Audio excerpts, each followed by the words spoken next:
Hello everyone, it's Luis here, and this video is going to teach you guys how to turn normal neckties into bow ties. I posted a picture on Instagram and Facebook like 2 weeks ago where I showed you guys that I made normal neckties into bow ties, and I got a lot of positive feedback and quite a few people wanting to know how I did it.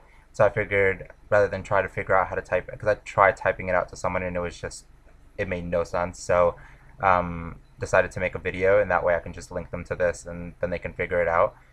This is actually a normal tie, and I turned it into a bow tie, and I I love, I've been doing it nonstop for the last 2.5 weeks. It's just I have so many ties and I just never worn them because I've been obsessed with bow ties lately.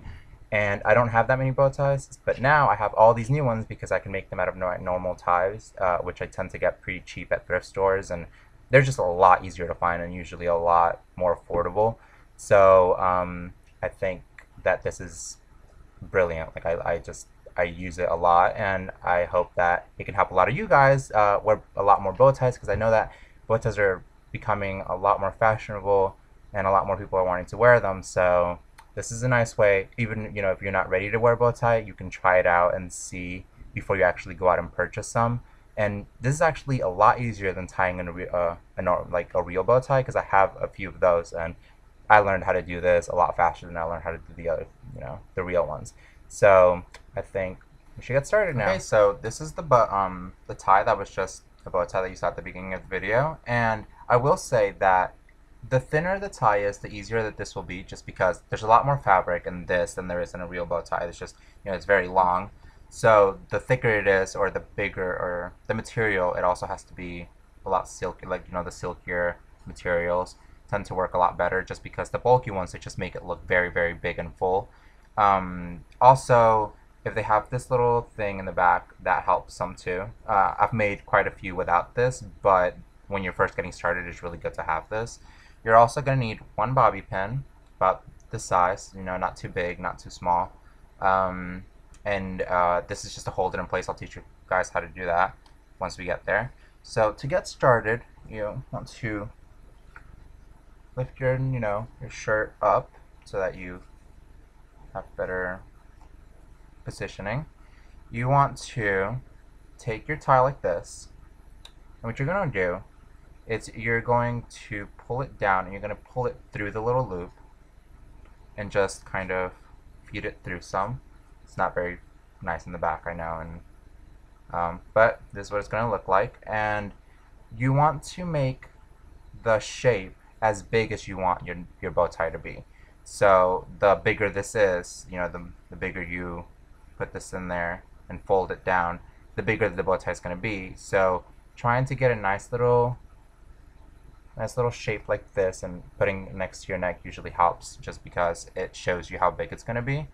So you just feed it through there. Okay, so once you've fed it through, this is what it's going to look like. And as you can see, it starts to kind of already make the curvature of the bow tie. This is going to be one of the size. Once you have this, I usually tend to make mine a little smaller. So you want to fold this, you're holding it like this, and this is the back.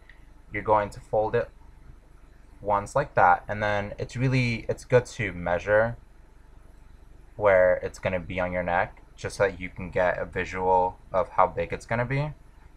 It's also really good to be in front of a mirror. I'm using the camera, so you'll see me look down a little bit more than I was at the beginning.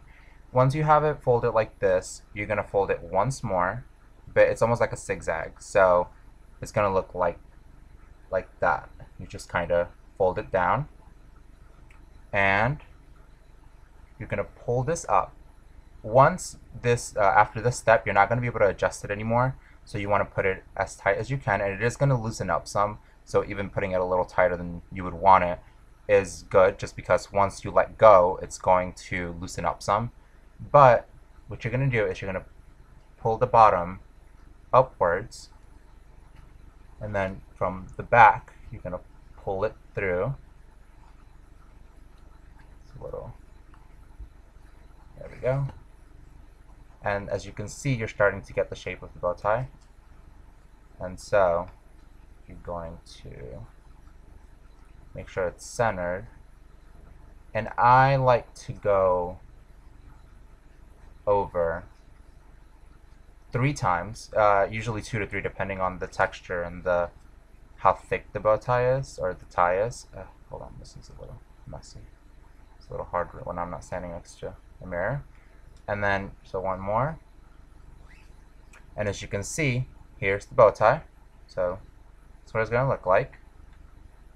You can also adjust it some, loosen up the middle so that it's not so tight.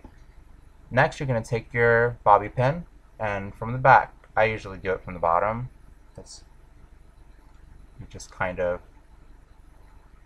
find there we go, and it'll just hold it in place.